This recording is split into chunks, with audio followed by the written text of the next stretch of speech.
ਮੇਰਾ ਨਾਮ ਸੁਨੀਤਾ ਹੈ। ਮੈਂ ਇੱਕ ਮੱਧ ਵਰਗੀ ਪਰਿਵਾਰ ਨਾਲ ਸੰਬੰਧ ਰੱਖਦੀ ਹਾਂ। ਮੈਂ ਕਾਫੀ ਪੜ੍ਹੀ ਲਿਖੀ ਹਾਂ। ਮੇਰੀ ਪੜ੍ਹਾਈ ਪੂਰੀ ਕਰਦੇ ਹੀ ਮੇਰੇ ਮਾਤਾ ਪਿਤਾ ਨੇ ਮੇਰੇ ਲਈ ਰਿਸ਼ਤਾ ਲੱਭਣਾ ਸ਼ੁਰੂ ਕਰ ਦਿੱਤਾ। ਮੇਰੇ ਲਈ ਇੱਕ ਮੁੰਡੇ ਦਾ ਰਿਸ਼ਤਾ ਆਇਆ। ਉਸ ਦਾ ਨਾਮ ਗੌਰਵ ਸੀ। ਦੋਹਾਂ ਪਰਿਵਾਰਾਂ ਦੀ ਸਹਿਮਤੀ ਨਾਲ ਸਾਡਾ ਵਿਆਹ ਹੋ ਗਿਆ ਅਤੇ ਮੈਂ ਵਿਦਾ ਹੋ ਕੇ ਆਪਣੇ ਸਹੁਰੇ ਘਰ ਚਲੀ ਗਈ। ਮੇਰੇ ਪਤੀ ਤੋਂ ਇਲਾਵਾ ਉਸ ਦੀ ਇੱਕ ਭਰਜਾਈ ਵੀ ਮੇਰੇ ਸਹੁਰੇ ਘਰ ਰਹਿੰਦੀ ਸੀ ਅਤੇ ਪਤੀ ਦੇ ਮਾਤਾ ਪਿਤਾ ਕਈ ਸਾਲ ਪਹਿਲਾਂ ਇਸ ਸੰਸਾਰ ਨੂੰ ਛੱਡ ਗਏ ਸਨ। ਮੇਰੀ ਜਠਾਣੀ ਵੀ ਵਿਧਵਾ ਸੀ। ਉਸ ਦਾ ਇਸ ਦੁਨੀਆ ਵਿੱਚ ਕੋਈ ਨਹੀਂ ਸੀ, ਇਸ ਲਈ ਉਹ ਆਪਣੇ ਸਹੁਰੇ ਘਰ ਰਹਿ ਰਹੀ ਸੀ। ਮੇਰੀ ਜਠਾਣੀ ਦੇ ਕੋਈ ਔਲਾਦ ਵੀ ਨਹੀਂ ਸੀ ਕਿਉਂਕਿ ਉਸ ਦਾ ਪਤੀ ਜਲਦੀ ਹੀ ਇਸ ਸੰਸਾਰ ਨੂੰ ਛੱਡ ਗਿਆ ਸੀ। ਉਸ ਦਾ ਨਾਮ ਪਾਰੂ ਸੀ ਅਤੇ ਉਹ ਜਵਾਨੀ ਵਿੱਚ ਵਿਧਵਾ ਹੋ ਗਈ ਸੀ। ਮੈਂ ਆਪਣੀ ਜਠਾਣੀ ਦੇ ਕਮਰੇ ਵਿੱਚ ਜਾ ਕੇ ਉਸ ਨਾਲ ਗੱਲਾਂ ਕਰਨ ਲੱਗੀ। ਮੇਰੀ ਜਠਾਣੀ ਬਹੁਤ ਚੰਗੀ ਔਰਤ ਸੀ ਅਤੇ ਹਮੇਸ਼ਾ ਰੱਬ ਦੀ ਪੂਜਾ ਕਰਦੀ ਰਹਿੰਦੀ ਸੀ। ਮੈਂ ਆਪਣੀ ਜਠਾਣੀ ਦਾ ਬਹੁਤ ਖਿਆਲ ਰੱਖਦੀ ਸੀ।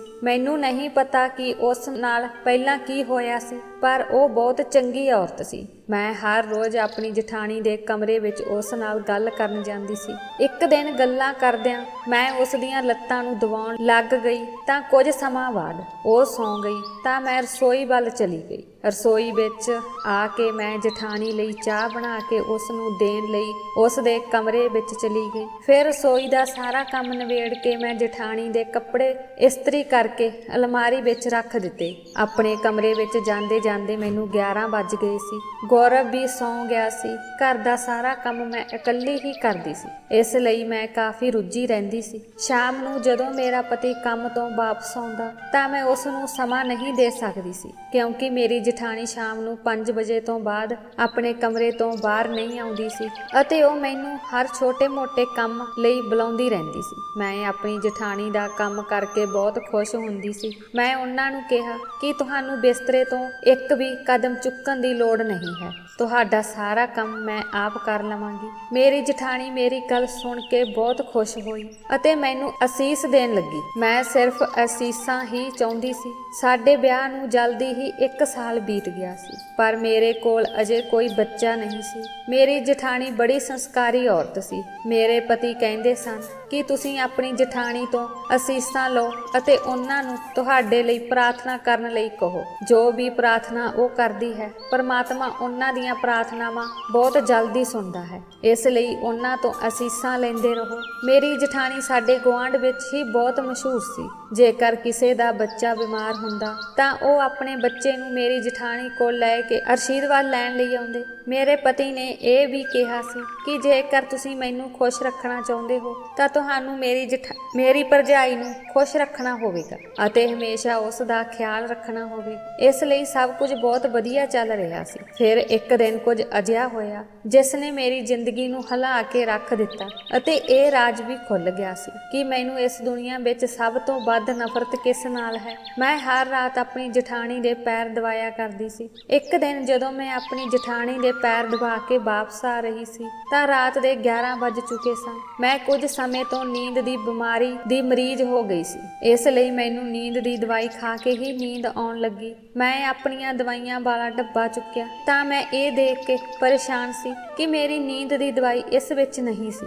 ਮੇਰੀ ਨੀਂਦ ਦੀ ਦਵਾਈ ਖਤਮ ਹੋ ਗਈ ਸੀ। ਰਾਤ ਦਾ ਸਮਾਂ ਸੀ, ਇਸ ਲਈ ਮੈਂ ਆਪਣੀ ਦਵਾਈ ਦਾ ਇੰਤਜ਼ਾਮ ਵੀ ਨਹੀਂ ਕਰ ਸਕਦੀ ਸੀ। ਹੁਣ ਮੈਨੂੰ ਨੀਂਦ ਨਹੀਂ ਆ ਰਹੀ ਸੀ। ਹੁਣ ਮੈਂ ਪਹਾੜ ਵਰਗੀ ਲੰਬੀ ਰਾਤ ਕਿਵੇਂ ਲੰਘਾਉਂਦੀ। ਮੇਰਾ ਪਤੀ ਵੀ ਸੁੱਤਾ ਪਿਆ ਸੀ। ਮੈਂ ਡਰ ਗਈ ਅਤੇ ਆਪਣੇ ਪਤੀ ਨੂੰ ਜਗਾਉਣ ਦੀ ਕੋਸ਼ਿਸ਼ ਕੀਤੀ, ਪਰ ਉਸ ਵੱਲੋਂ ਕੋਈ ਜਵਾਬ ਨਹੀਂ ਆਇਆ। ਸ਼ਾਇਦ ਉਹ ਬਹੁਤ ਗੂੜੀ ਨੀਂਦ ਵਿੱਚ ਸੀ, ਜਿਸ ਕਰਕੇ ਉਹ ਜਾਗ ਨਹੀਂ ਸਕਿਆ। ਉਹ ਬਹੁਤ ਗੂੜੀ ਨੀਂਦ ਸੁੱਤਾ ਹੋਇਆ ਸੀ ਤੇ ਉਹਨਾਂ ਦੇ ਘਰਾੜੇ ਕਮਰੇ ਵਿੱਚ ਗੂੰਜ ਰਹੇ ਸਨ। ਮੈਂ ਵੀ ਸਾਰੇ ਦਿਨ ਦੀ ਥੱਕੀ ਹੋਈ ਸੀ, ਇਸ ਲਈ ਮੈਂ ਲੇਟ ਗਈ ਤੇ ਮੈਂ ਸੋਚਿਆ ਸ਼ਾਇਦ ਥਕਾਵਟ ਕਾਰਨ ਮੈਂ ਅੱਜ ਬਿਨਾਂ ਦਵਾਈ ਦੇ ਸੌਂ ਸਕਦੀ ਹਾਂ, ਪਰ ਇਹ ਮੇਰੀ ਗਲਤਫਹਿਮੀ ਸੀ। ਰਾਤ ਦੇ 3 ਵੱਜ ਚੁੱਕੇ ਸਨ। ਹੁਣ ਪਏ ਮੇਰੀ ਕਮਰ ਦਰਦ ਕਰਨ ਲੱਗੀ, ਪਰ ਮੈਨੂੰ ਨੀਂਦ ਨਹੀਂ ਆਈ, ਇਸ ਲਈ ਮੈਂ ਤੰਗ ਆ ਕੇ ਬੈਠ ਗਈ। ਮੈਂ ਬੋਰ ਹੋ ਰਹੀ ਸੀ ਤਾਂ ਮਨ ਵਿੱਚ ਖਿਆਲ ਆਇਆ ਕਿ ਮੈਂ ਆਪਣੀ ਜਠਾਣੀ ਦੇ ਕਮਰੇ ਵਿੱਚ ਜਾ ਕੇ ਉਸ ਦੇ ਕੋਲ ਬੈਠ ਜਾਵਾਂਗੀ। ਮੇਰੀ ਜਠਾਣੀ ਕਹਿੰਦੀ ਸੀ ਕਿ ਮੈਂ ਸਾਰੀ ਰਾਤ ਜਾਗਦੀ ਰਹਿੰਦੀ ਹਾਂ, ਮੈਨੂੰ ਨੀਂਦ ਨਹੀਂ ਆਉਂਦੀ, ਇਸ ਲਈ ਮੈਂ ਸੋਚਿਆ ਕਿ ਮੈਂ ਉਸ ਕੋਲ ਜਾਵਾਂਗੀ ਅਤੇ ਉਸ ਦੇ ਕਮਰੇ ਵਿੱਚ ਆਪਣਾ ਸਮਾਂ ਬਿਤਾਵਾਂਗੀ। ਮੇਰੀ ਜਠਾਣੀ ਦੇ ਕਮਰੇ ਵਿੱਚ ਇੱਕ ਮੰਦਿਰ ਬਣਿਆ ਹੋਇਆ ਹੈ। ਉਹ ਹਮੇਸ਼ਾ ਮੰਦਿਰ ਅੱਗੇ ਬੈਠ ਕੇ ਪੂਜਾ ਪਾਠ ਕਰਦੀ ਰਹਿੰਦੀ ਸੀ। ਜਿਵੇਂ ਹੀ ਮੈਂ ਆਪਣਾ ਕਮਰਾ ਛੱਡ ਕੇ ਆਪਣੀ ਜਠਾਣੀ ਦੇ ਕਮਰੇ ਵੱਲ ਗਈ ਤਾਂ ਮੈਨੂੰ ਕਿਸੇ ਬੰਦੇ ਦੀ ਗੱਲਾਂ ਕਰਨ ਦੀ ਆਵਾਜ਼ ਸੁਣਾਈ ਦੇਣ ਲੱਗੀ। ਅਚਾਨਕ ਇਹ ਆਵਾਜ਼ ਸੁਣ ਕੇ ਮੇਰੇ ਪੈਰ ਚੱਲਦੇ ਕਦਮ ਰੁਕ ਗਏ। ਇਹ ਕਿਵੇਂ ਮੁਮਕਿਨ ਸੀ ਕਿ ਮੇਰੀ ਜਠਾਣੀ ਦੇ ਕਮਰੇ ਵਿੱਚੋਂ ਕਿਸੇ ਆਦਮੀ ਦੇ ਬੋਲਣ ਦੀ ਆਵਾਜ਼ ਆ ਰਹੀ ਸੀ। ਮੈਂ ਸੋਚਿਆ ਕਿ ਇਹ ਮੇਰਾ ਭਰਮ ਹੋ ਸਕਦਾ ਹੈ, ਇਸ ਲਈ ਮੈਂ ਥੋੜਾ ਹੋਰ ਅੱਗੇ ਵਧੀ। ਫਿਰ ਉਸ ਆਦਮੀ ਨੇ ਮੇਰੀ ਜਠਾਣੀ ਦਾ ਨਾਂ ਲਿਆ ਅਤੇ ਮੇਰੀ ਜਠਾਣੀ ਦਾ ਨਾਂ ਪਾਰੁਲ ਕਹਿ ਰਿਹਾ ਸੀ। ਹੁਣ ਮੈਨੂੰ ਯਕੀਨ ਹੋ ਗਿਆ ਸੀ ਕਿ ਇਹ ਆਵਾਜ਼ ਮੇਰੀ ਜਠਾਣੀ ਦੇ ਕਮਰੇ ਵਿੱਚੋਂ ਆ ਰਹੀ ਸੀ। ਮੈਨੂੰ ਅਜੀਬ ਜਿਹੀ ਖੁਸ਼ੀ ਮਹਿਸੂਸ ਹੋਈ, ਪਤਾ ਨਹੀਂ ਕਿਉਂ, ਪਰ ਮੇਰੇ ਦਿਲ ਨੂੰ ਅਚਾਨਕ ਆਰਾਮ ਮਹਿਸੂਸ ਹੋਇਆ। ਮੈਂ ਆਪਣੇ ਉਲਟੇ ਪੈਰੀ ਆਪਣੇ ਕਮਰੇ ਵਿੱਚ ਵਾਪਸ ਆ ਗਈ ਅਤੇ ਆਪਣੇ ਪਤੀ ਗੌਰਵ ਨੂੰ ਉਠਾਉਣ ਲੱਗੀ। ਅਚਾਨਕ ਉਹ ਵੀ ਘਬਰਾਹਟ ਵਿੱਚ ਉੱਠਿਆ। ਮੈਂ ਉਸ ਨੂੰ ਜਲਦੀ ਉੱਠਣ ਲਈ ਕਿਹਾ ਕਿ ਜਠਾਣੀ ਦੇ ਕਮਰੇ ਵਿੱਚੋਂ ਕਿਸੇ ਆਦਮੀ ਦੇ ਬੋਲਣ ਦੀ ਆਵਾਜ਼ ਆ ਰਹੀ। ਕੋਈ ਆਦਮੀ ਉਸ ਦੇ ਕਮਰੇ ਵਿੱਚ ਆਇਆ ਹੈ। ਯਕੀਨਨ ਉਸ ਨੇ ਆਪਣੇ ਕਿਸੇ ਪ੍ਰੇਮੀ ਨੂੰ ਆਪਣੇ ਘਰ ਬੁਲਾਇਆ ਹੋਵੇਗਾ। ਉਹ ਵੀ ਰਾਤ ਦੇ ਇਸ ਸਮੇਂ। ਕਿਸੇ ਵੀ ਆਦਮੀ ਦੇ ਘਰ ਆਉਣ ਦਾ ਕੀ ਮਤਲਬ ਹੈ? ਮੇਰੇ ਪਤੀ ਨੂੰ ਬਹੁਤ ਗੁੱਸਾ ਆਇਆ ਅਤੇ ਕਿਹਾ, ਸੁਨੀਤਾ, ਮੈਂ ਤੇਰੀ ਜੀਭ ਖਿੱਚ ਲਵਾਂਗਾ ਜੇ ਤੁਸੀਂ ਮੇਰੀ ਮਾਂ ਵਰਗੀ ਭਰਜਾਈ ਤੇ ਕੋਈ ਗਲਤ ਇਲਜ਼ਾਮ ਲਗਾਉਣ ਦੀ ਕੋਸ਼ਿਸ਼ ਕੀਤੀ। ਮੇਰੀ ਭਰਜਾਈ ਬਾਰੇ ਕੁਝ ਵੀ ਕਹਿਣ ਤੋਂ ਪਹਿਲਾਂ ਚੰਗੀ ਤਰ੍ਹਾਂ ਸੋਚ ਲਓ। ਮੈਂ ਆਪਣੇ ਪਤੀ ਦਾ ਹੱਥ ਫੜ ਕੇ ਉਸ ਨੂੰ ਬਾਹਰ ਖਿੱਚਣ ਲੱਗੀ ਅਤੇ ਕਿਹਾ ਕਿ ਇੱਕ ਵਾਰ ਮੇਰੇ ਨਾਲ ਆਓ ਅਤੇ ਆਪਣੀਆਂ ਅੱਖਾਂ ਨਾਲ ਸਭ ਕੁਝ ਦੇਖ ਲਓ। ਮੇਰਾ ਪਤੀ ਮੇਰੇ ਵੱਲ ਗੁੱਸੇ ਭਰੀਆਂ ਨਜ਼ਰਾਂ ਨਾਲ ਦੇਖ ਰਿਹਾ ਸੀ ਅਤੇ ਮੇਰੇ ਨਾਲ ਮੇਰੇ ਪਿੱਛੇ ਤੁਰ ਪਿਆ। ਮੈਂ ਅਚਾਨਕ ਆਪਣੀ ਜਠਾਣੀ ਦੇ ਕਮਰੇ ਦਾ ਦਰਵਾਜ਼ਾ ਇਸ ਤਰ੍ਹਾਂ ਖੋਲ੍ਹਿਆ, ਸੰਭਲਣ ਦਾ ਮੌਕਾ ਵੀ ਨਾ ਮਿਲੇ। ਦਰਵਾਜ਼ਾ ਖੋਲ੍ਹਣ ਤੋਂ ਬਾਅਦ ਮੈਂ ਅਤੇ ਮੇਰਾ ਪਤੀ ਸਾਹਮਣੇ ਦਾ ਨਜ਼ਾਰਾ ਦੇਖ ਕੇ ਹੈਰਾਨ ਰਹਿ ਗਏ, ਕਿਉਂਕਿ ਮੇਰੀ ਜਠਾਣੀ ਹੱਥ ਜੋੜ ਕੇ ਭਗਵਾਨ ਦੀ ਮੂਰਤੀ ਦੇ ਸਾਹਮਣੇ ਬੈਠੀ ਹੋਈ ਸੀ ਅਤੇ ਪ੍ਰਾਰਥਨਾ ਕਰ ਰਹੀ ਸੀ। ਫਿਰ ਜਦੋਂ ਮੇਰੀ ਜਠਾਣੀ ਨੇ ਪਿੱਛੇ ਮੁੜ ਕੇ ਦੇਖਿਆ ਤਾਂ ਉਹ ਸਾਨੂੰ ਦੋਵਾਂ ਨੂੰ ਸਵਾਲੀਆਂ ਨਜ਼ਰਾਂ ਨਾਲ ਘੂਰ ਰਹੀ ਸੀ। ਮੈਂ ਉਹਨਾਂ ਨੂੰ ਦੇਖ ਕੇ ਡਰ ਗਈ। ਮੈਂ ਕਿਹਾ, ਦੀਦੀ, ਮੈਂ ਤੁਹਾਡੇ ਕੋਲੋਂ ਸਿਰ ਦਰਦ ਦੀਆਂ ਗੋਲੀਆਂ ਲੈਣ ਆਈ ਹਾਂ। ਮੇਰੇ ਕੋਲ ਨਹੀਂ ਹਨ, ਸ਼ਾਇਦ ਉਹ ਤੁਹਾਡੇ ਕਮਰੇ ਵਿੱਚ ਹੋਣ। ਗੌਰਵ ਵੀ ਉੱਥੇ ਚੁੱਪਚਾਪ ਖੜਾ ਰਿਹਾ। ਮੇਰੀ ਜਠਾਣੀ ਨੇ ਮੇਰੇ ਪਤੀ ਨੂੰ ਆਪਣੇ ਕੋਲ ਬੁਲਾਇਆ, ਪਰ ਮੇਰਾ ਪਤੀ ਉਸ ਦੇ ਕੋਲ ਨਹੀਂ ਗਿਆ ਅਤੇ ਕਮਰੇ ਤੋਂ ਚਲਾ ਗਿਆ। ਜਦੋਂ ਕਿ ਮੈਂ ਆਪਣੀ ਜਠਾਣੀ ਦੇ ਕਮਰੇ ਦੇ ਅੰਦਰ ਚਾਰੇ ਪਾਸੇ ਦੇਖ ਰਹੀ ਸੀ, ਆਖਰ ਉਹ ਬੰਦਾ ਕਿੱਥੇ ਜਾ ਸਕਦਾ ਹੈ। ਤੇ ਮੇਰੀ ਜਠਾਣੀ ਇੱਕਦਮ ਗੁੱਸੇ 'ਚ ਆ ਗਈ ਤੇ ਕਹਿਣ ਲੱਗੀ, ਇੱਥੋਂ ਚਲੇ ਜਾਓ। ਤੁਸੀਂ ਇੱਥੇ ਕਿਉਂ ਖੜੇ ਹੋ? ਮੇਰਾ ਮੂੰਹ ਕੀ ਦੇਖ ਰਹੇ ਹੋ? ਤੁਸੀਂ ਰਾਤ ਨੂੰ ਆਏ ਅਤੇ ਮੇਰੀਆਂ ਪ੍ਰਾਰਥਨਾਵਾਂ ਵਿੱਚ ਵਿਘਨ ਪਾਇਆ। ਉਸ ਨੂੰ ਦੇਖ ਕੇ ਮੇਰਾ ਦਿਲ ਬਹੁਤ ਡਰ ਗਿਆ। ਪਹਿਲੇ ਦਿਨ ਤੋਂ ਹੀ ਮੇਰੀ ਜਠਾਣੀ ਨੇ ਮੇਰੇ ਦਿਲ ਵਿੱਚ ਡਰ ਪੈਦਾ ਕਰ ਦਿੱਤਾ ਸੀ। ਮੇਰੇ ਵਿੱਚ ਉਸ ਤੋਂ ਕੁਝ ਪੁੱਛਣ ਦੀ ਹਿੰਮਤ ਨਹੀਂ ਸੀ। ਮੈਂ ਡਰਦੀ ਹੋਈ ਆਪਣੇ ਕਮਰੇ ਵਿੱਚ ਚਲੀ ਗਈ। ਜਿਵੇਂ ਹੀ ਮੈਂ ਕਮਰੇ ਵਿੱਚ ਦਾਖਲ ਹੋਈ, ਮੇਰੇ ਪਤੀ ਨੇ ਮੇਰੇ ਮੂੰਹ ਤੇ ਜ਼ੋਰਦਾਰ ਥੱਪੜ ਮਾਰ ਦਿੱਤਾ ਤੇ ਉਹ ਕਹਿਣ ਲੱਗਾ ਕਿ ਮੇਰਾ ਦਿਲ ਕਰਦਾ ਹੈ ਕਿ ਮੈਂ ਤੁਹਾਨੂੰ ਇਸ ਸਮੇਂ ਇਸ ਘਰ ਤੋਂ ਬਾਹਰ ਕੱਢ ਦੇਵਾਂ। ਮੈਂ ਤੁਹਾਨੂੰ ਇਹ ਗੱਲ ਸਾਡੇ ਵਿਆਹ ਦੀ ਪਹਿਲੀ ਰਾਤ ਹੀ ਦੱਸ ਦਿੱਤੀ ਸੀ ਕਿ ਤੁਸੀਂ ਮੇਰੀ ਭਾਬੀ ਦਾ ਖਿਆਲ ਰੱਖਣਾ ਹੈ ਅਤੇ ਜੇਕਰ ਮੈਂ ਕਦੇ ਵੀ ਤੁਹਾਡੇ ਤੋਂ ਭਾਬੀ ਬਾਰੇ ਕੋਈ ਵੀ ਮਾੜੀ ਗੱਲ ਸੁਣੀ ਤਾਂ ਮੈਂ ਤੁਹਾਨੂੰ ਬਖਸ਼ਾਂਗਾ ਨਹੀਂ। ਪਰ ਮੈਂ ਹੁਣ ਤੁਹਾਨੂੰ ਇੱਕ ਆਖਰੀ ਮੌਕਾ ਦੇ ਰਿਹਾ ਹਾਂ। ਮੈਂ ਤੈਨੂੰ ਇਹ ਮੌਕਾ ਇਸ ਲਈ ਦੇ ਰਿਹਾ ਹਾਂ ਕਿਉਂਕਿ ਤੂੰ ਮੇਰੀ ਭਰਜਾਈ ਦੀ ਪਸੰਦ ਹੈ, ਪਰ ਅੱਜ ਤੋਂ ਬਾਅਦ ਜੇ ਤੇਰੇ ਮੂੰਹੋਂ ਕੋਈ ਅਜਿਹੀ ਗੱਲ ਨਿਕਲੀ ਤਾਂ ਮੈਂ ਤੈਨੂੰ ਤਲਾਕ ਦੇ ਕੇ ਇਸ ਘਰੋਂ ਕੱਢ ਦੇਵਾਂਗਾ ਤੇ ਮੈਨੂੰ ਇਸ ਦਾ ਕੋਈ ਪਛਤਾਵਾ ਨਹੀਂ ਹੋਵੇਗਾ ਕਿ ਮੈਂ ਤੈਨੂੰ ਤਲਾਕ ਦੇ ਕੇ ਘਰੋਂ ਕੱਢ ਦਿੱਤਾ। ਸਮਝੀ ਤੂੰ? ਮੈਂ ਆਪਣੇ ਪਤੀ ਦੀਆਂ ਇਹ ਗੱਲਾਂ ਸੁਣ ਕੇ ਹੈਰਾਨ ਰਹਿ ਗਈ ਤੇ ਡਰ ਗਈ। ਗੌਰਵ ਇੱਕ ਵਾਰ ਫਿਰ ਸੌਣ ਲਈ ਲੇਟ ਗਿਆ ਸੀ, ਜਦੋਂ ਕਿ ਮੈਂ ਆਪਣੇ ਕਮਰੇ ਦੇ ਕੋਨੇ ਵਿੱਚ ਬੈਠੀ ਰੋ ਰਹੀ ਸੀ। ਅੱਜ ਮੇਰੇ ਪਤੀ ਨੇ ਮੇਰੀ ਜਠਾਣੀ ਕਰਕੇ ਮੈਨੂੰ ਇੰਨੀ ਵੱਡੀ ਗੱਲ ਕਹੀ ਸੀ। ਜੇ ਮੈਂ ਕੋਈ ਗਲਤੀ ਕੀਤੀ ਹੁੰਦੀ ਤਾਂ ਉਹ ਮੈਨੂੰ ਝਿੜਕ ਵੀ ਸਕਦਾ ਸੀ, ਪਰ ਅੱਜ ਉਸਨੇ ਗੁੱਸੇ ਵਿੱਚ ਇੰਨੀ ਵੱਡੀ ਗੱਲ ਕਹਿ ਦਿੱਤੀ ਕਿ ਮੈਨੂੰ ਆਪਣੀ ਜਠਾਣੀ ਤੇ ਬਹੁਤ ਗੁੱਸਾ ਆਉਣ ਲੱਗਾ। ਹੁਣ ਮੈਨੂੰ ਆਪਣੀ ਜਠਾਣੀ ਨਾਲ ਨਫ਼ਰਤ ਹੋ ਰਹੀ ਸੀ। ਮੇਰੀ ਬਹੁਤਾ ਜ਼ਿੰਦਗੀ ਉਸ ਦੇ ਦੁਆਲੇ ਹੀ ਘੁੰਮ ਰਹੀ ਸੀ। ਇਹ ਮੇਰੀ ਜਠਾਣੀ ਹੀ ਸੀ ਜੋ ਮੇਰੇ ਲਈ ਗੌਰਵ ਦਾ ਰਿਸ਼ਤਾ ਲੈ ਕੇ ਆਈ ਸੀ। ਮੇਰੀ ਜਠਾਣੀ ਹਮੇਸ਼ਾ ਇੱਕ ਵੱਡਾ ਘੁੰਡ ਕੱਢਦੀ ਸੀ। ਮੇਰੇ ਪਰਿਵਾਰ ਨੂੰ ਇਹ ਔਰਤ ਬਹੁਤ ਪਸੰਦ ਸੀ ਜੋ ਬਹੁਤ ਹੀ ਨਰਮ ਆਵਾਜ਼ ਵਿੱਚ ਬੋਲਦੀ ਸੀ ਅਤੇ ਬਹੁਤ ਹੀ ਨਰਮ ਸੁਭਾਅ ਦੀ ਸੀ। ਮੇਰੇ ਘਰਦਿਆਂ ਨੂੰ ਲੱਗਿਆ ਕਿ ਜੇ ਮੇਰੀ ਜਠਾਣੀ ਦੇ ਅਜੇ ਚੰਗੇ ਸੰਸਕਾਰ ਹਨ ਤਾਂ ਮੇਰੇ ਸਹੁਰੇ ਘਰ ਵਿੱਚ ਵੀ ਸੰਸਕਾਰ ਬਹੁਤ ਚੰਗੇ ਹੋਣਗੇ। ਹੋਣਗੇ। ਇਸੇ ਤਰ੍ਹਾਂ ਉਸ ਦਾ ਦਿਓਰ ਵੀ ਬਹੁਤ ਚੰਗਾ ਹੋਵੇਗਾ। ਇਸ ਸਭ ਨੂੰ ਦੇਖਦੇ ਹੋਏ ਮੇਰੇ ਪਰਿਵਾਰ ਨੇ ਮੇਰਾ ਵਿਆਹ ਇੱਥੇ ਤੈਅ ਕੀਤਾ ਸੀ। ਮੇਰੇ ਪਰਿਵਾਰ ਨੂੰ ਇਹ ਰਿਸ਼ਤਾ ਬਹੁਤ ਪਸੰਦ ਆਇਆ, ਇਸ ਲਈ ਉਹਨਾਂ ਨੇ ਕੁਝ ਵੀ ਨਹੀਂ ਸੋਚਿਆ ਅਤੇ ਬਿਨਾਂ ਸੋਚੇ ਹੀ ਹਾਂ ਕਹਿ ਦਿੱਤੀ। ਮੇਰੇ ਘਰਦਿਆਂ ਨੇ ਕਿਹਾ ਕਿ ਤੇਰੇ ਸਹੁਰੇ ਘਰ ਨਾ ਤਾਂ ਤੇਰੀ ਸੱਸ ਹੈ ਤੇ ਨਾ ਹੀ ਸਹੁਰਾ, ਤੇਰੀ ਸਿਰਫ ਇੱਕ ਜਠਾਣੀ ਹੀ ਤਾਂ ਹੈ। ਉਹ ਵੀ ਅਜੀ ਚੰਗੀ ਅਤੇ ਸੰਸਕਾਰੀ ਔਰਤ ਹੈ। ਉਹ ਸਾਰਾ ਦਿਨ ਰੱਬ ਦੀ ਪੂਜਾ ਪਾਠ ਕਰਦੀ ਰਹਿੰਦੀ ਹੈ। ਜੇ ਤੁਸੀਂ ਆਪਣੀ ਜਠਾਣੀ ਨੂੰ ਬੈੱਡ ਤੇ ਬਿਠਾ ਕੇ ਖਵਾਓਗੇ ਤਾਂ ਵੀ ਤੇਰੇ ਲਈ ਇਹ ਘੱਟ ਹੋਵੇਗਾ। ਉਹ ਬਹੁਤ ਚੰਗੀ ਔਰਤ ਹੈ, ਕਦੇ ਵੀ ਉਸ ਦਾ ਦਿਲ ਨਹੀਂ ਦੁਖਾਉਣਾ। ਆਪਣੀ ਜਠਾਣੀ ਨੂੰ ਹਮੇਸ਼ਾ ਆਪਣੀ ਸੱਸ ਸਮਝ ਕੇ ਉਸ ਦੀ ਇੱਜ਼ਤ ਕਰਨਾ। ਵਿਚਾਰੀ ਉਸ ਔਰਤ ਨੇ ਆਪਣੀ ਜ਼ਿੰਦਗੀ ਵਿੱਚ ਬਹੁਤ ਦੁੱਖ ਝੱਲੇ ਹਨ। ਉਹ ਛੋਟੀ ਉਮਰ ਵਿੱਚ ਵਿਧਵਾ ਹੋ ਗਈ ਹੈ। ਉਹ ਲੰਬੇ ਸਮੇਂ ਤੋਂ ਆਪਣੇ ਦਿਓਰ ਦੀ ਦੇਖਭਾਲ ਕਰ ਰਹੀ ਹੈ। ਇਸ ਲਈ ਤੁਹਾਨੂੰ ਆਪਣੀ ਜਠਾਣੀ ਦਾ ਬਹੁਤ ਖਿਆਲ ਰੱਖਣਾ ਚਾਹੀਦਾ ਹੈ। ਮੈਂ ਆਪਣੇ ਮਾਤਾ ਪਿਤਾ ਦੀ ਗੱਲ ਚੰਗੀ ਤਰ੍ਹਾਂ ਸਮਝ ਗਈ ਸੀ। ਵਿਆਹ ਦੀ ਪਹਿਲੀ ਰਾਤ ਹੀ ਮੇਰੇ ਪਤੀ ਨੇ ਮੈਨੂੰ ਸਮਝਾਇਆ ਸੀ ਕਿ ਮੇਰੀ ਭਰਜਾਈ ਦਾ ਹਮੇਸ਼ਾ ਖਿਆਲ ਰੱਖਣਾ। ਮੇਰੀ ਭਰਜਾਈ ਮੇਰੇ ਲਈ ਮਾਂ ਵਰਗੀ ਹੈ। ਜੇ ਤੂੰ ਉਹਨਾਂ ਨੂੰ ਖੁਸ਼ ਰੱਖੇਂਗੀ ਤਾਂ ਸਮਝ ਲੈ ਕਿ ਮੈਂ ਤੇਰੇ ਨਾਲ ਬਹੁਤ ਖੁਸ਼ ਰਹਾਂਗਾ। ਗੌਰਵ ਦਾ ਹਰ ਸ਼ਬਦ ਅੱਜ ਵੀ ਮੇਰੇ ਮਨ ਵਿੱਚ ਲਿਖਿਆ ਹੋਇਆ ਹੈ। ਉਦੋਂ ਤੋਂ ਮੈਂ ਹਮੇਸ਼ਾ ਆਪਣੀ ਜਠਾਣੀ ਦਾ ਖਿਆਲ ਰੱਖਿਆ, ਹਮੇਸ਼ਾ ਉਸ ਦੀ ਸੇਵਾ ਕੀਤੀ ਅਤੇ ਮੈਂ ਆਪਣੀ ਜਠਾਣੀ ਨੂੰ ਆਪਣਾ ਸਭ ਕੁਝ ਮੰਨ ਲਿਆ ਸੀ। ਗੌਰਵ ਉੱਠਦੇ ਸਾਰ ਹੀ ਮੇਰੀ ਤਾਰੀਫ ਕਰਦਾ ਸੀ, ਪਰ ਸ਼ਾਮ ਨੂੰ ਜਦੋਂ ਗੌਰਵ ਦਫ਼ਤਰ ਤੋਂ ਘਰ ਆਉਂਦਾ ਸੀ ਤਾਂ ਉਹ ਕਈ ਘੰਟੇ ਆਪਣੀ ਭਰਜਾਈ ਦੇ ਕਮਰੇ ਵਿੱਚ ਬੈਠਾ ਰਹਿੰਦਾ ਸੀ। ਅਗਲੇ ਦਿਨ ਵੀ ਕੁਝ ਅਜਿਹਾ ਹੀ ਹੋਇਆ। ਸ਼ਾਮ ਨੂੰ ਜਦੋਂ ਗੌਰਵ ਦਫ਼ਤਰ ਤੋਂ ਵਾਪਸ ਆਇਆ ਤਾਂ ਆਪਣੀ ਭਰਜਾਈ ਦੇ ਕਮਰੇ 'ਚ ਬੈਠ ਗਿਆ ਅਤੇ ਕਰੀਬ 2 ਘੰਟੇ ਬਾਅਦ ਉਹ ਉਸ ਦੇ ਕਮਰੇ ਤੋਂ ਬਾਹਰ ਆਇਆ। ਜਦੋਂ ਉਹ ਬਾਹਰ ਆਇਆ ਤਾਂ ਬਹੁਤ ਗੁੱਸੇ ਵਿੱਚ ਦਿਖਾਈ ਦੇ ਰਿਹਾ ਸੀ। ਗੱਲਾਂ ਕਰਦਿਆਂ ਉਹ ਮੈਨੂੰ ਆਪਣਾ ਗੁੱਸਾ ਦਿਖਾ ਰਿਹਾ ਸੀ। ਜਦੋਂ ਮੈਂ ਉਸ ਨੂੰ ਕਾਰਨ ਪੁੱਛਿਆ ਤਾਂ ਉਸ ਨੇ ਕਿਹਾ ਕਿ ਸ਼ਾਇਦ ਤੁਸੀਂ ਉਹ ਸਾਰੀਆਂ ਗੱਲਾਂ ਭੁੱਲ ਗਏ ਹੋ ਜੋ ਮੈਂ ਤੁਹਾਨੂੰ ਸਾਡੇ ਵਿਆਹ ਦੀ ਪਹਿਲੀ ਰਾਤ ਨੂੰ ਦੱਸੀਆਂ ਸਨ। ਮੈਂ ਤੈਨੂੰ ਕਿਹਾ ਸੀ ਕਿ ਮੇਰੀ ਭਰਜਾਈ ਦਾ ਖਿਆਲ ਰੱਖਣਾ, ਪਰ ਤੂੰ ਬਹੁਤ ਲਾਪਰਵਾਹ ਹੈ। ਉਸ ਦੀਆਂ ਇਹ ਗੱਲਾਂ ਸੁਣ ਕੇ ਮੇਰਾ ਦਿਲ ਟੁੱਟ ਗਿਆ। ਮੈਂ ਬਹੁਤ ਰੋ ਰਹੀ ਸੀ ਕਿਉਂਕਿ ਮੈਨੂੰ ਨਹੀਂ ਪਤਾ ਕਿ ਮੇਰੀ ਜਠਾਣੀ ਨੂੰ ਮੇਰੀ ਕਿਹੜੀ ਗੱਲ ਬੁਰੀ ਲੱਗ ਗਈ ਹੋਵੇਗੀ। ਮੈਨੂੰ ਡਰ ਸੀ ਕਿ ਕਿਤੇ ਗੌਰਵ ਮੇਰੇ ਨਾਲ ਨਾਰਾਜ਼ ਨਾ ਹੋ ਜਾਵੇ।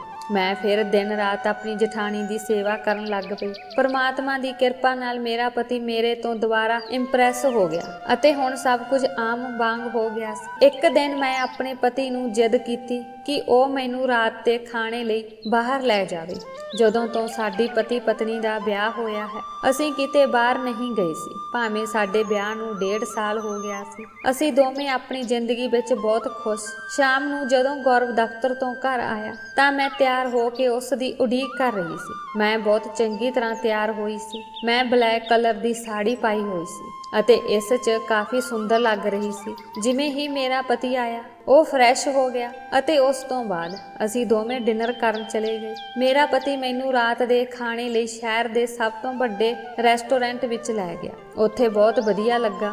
ਅਸੀਂ ਬਹੁਤ ਇੰਜੋਏ ਕੀਤਾ। ਘਰ ਜਾਣ ਦਾ ਮਨ ਹੀ ਨਹੀਂ ਕਰ ਰਿਹਾ। ਗੌਰਵ ਨੇ ਮੇਰੇ ਨਾਲ ਵਾਅਦਾ ਕੀਤਾ ਕਿ ਹੁਣ ਉਹ ਅਕਸਰ ਮੈਨੂੰ ਘਰੋਂ ਬਾਹਰ ਖਾਣੇ ਲਈ ਲੈ ਕੇ ਆਇਆ ਕਰਨਗੇ, ਪਰ ਮੈਨੂੰ ਪਤਾ ਨਹੀਂ ਸੀ ਕਿ ਉਹ ਆਪਣੇ ਕੀਤੇ ਵਾਅਦੇ ਨੂੰ ਪੂਰਾ ਕਰਨਗੇ ਜਾਂ ਨਹੀਂ, ਕਿਉਂਕਿ ਇਸ ਵਾਰ ਵੀ ਉਹ ਮੇਰੇ ਕਹਿਣ ਤੇ ਹੀ ਘਰੋਂ ਬਾਹਰ ਆਈ ਸੀ। 11 ਵੱਜ ਚੁੱਕੇ ਸਨ ਜਦੋਂ ਅਸੀਂ ਘਰ ਵਾਪਸ ਆਏ, ਪਰ ਘਰ ਦੇ ਅੰਦਰ ਦਾਖਲ ਹੁੰਦੇ ਹੀ ਘਰ ਦੇ ਅੰਦਰ ਦਾ ਨਜ਼ਾਰਾ ਦੇਖ ਕੇ ਅਸੀਂ ਦੰਗ ਰਹਿ ਗਏ। ਮੇਰੀ ਜਠਾਣੀ ਘਰ ਦੇ ਵਿਹੜੇ ਵਿੱਚ ਬੈਠੀ ਸੀ। ਉਸ ਦੇ ਦੋਹਾਂ ਹੱਥਾਂ ਵਿੱਚ ਆਪਣੇ ਪਤੀ ਦੀ ਫੋਟੋ ਸੀ ਅਤੇ ਉਹ ਉੱਚੀ ਉੱਚੀ ਰੋ ਰਹੀ ਸੀ ਅਤੇ ਆਪਣੇ ਪਤੀ ਦੀ ਫੋਟੋ ਨੂੰ ਦੇਖ ਕੇ ਕਹਿ ਰਹੀ ਸੀ ਕਿ ਹੁਣ ਤੇਰੇ ਜਾਣ ਤੋਂ ਬਾਅਦ ਗੌਰਵ ਵੀ ਬਦਲ ਗਿਆ ਹੈ ਅਤੇ ਉਹ ਉੱਚੀ ਉੱਚੀ ਰੋ ਰਹੀ ਸੀ।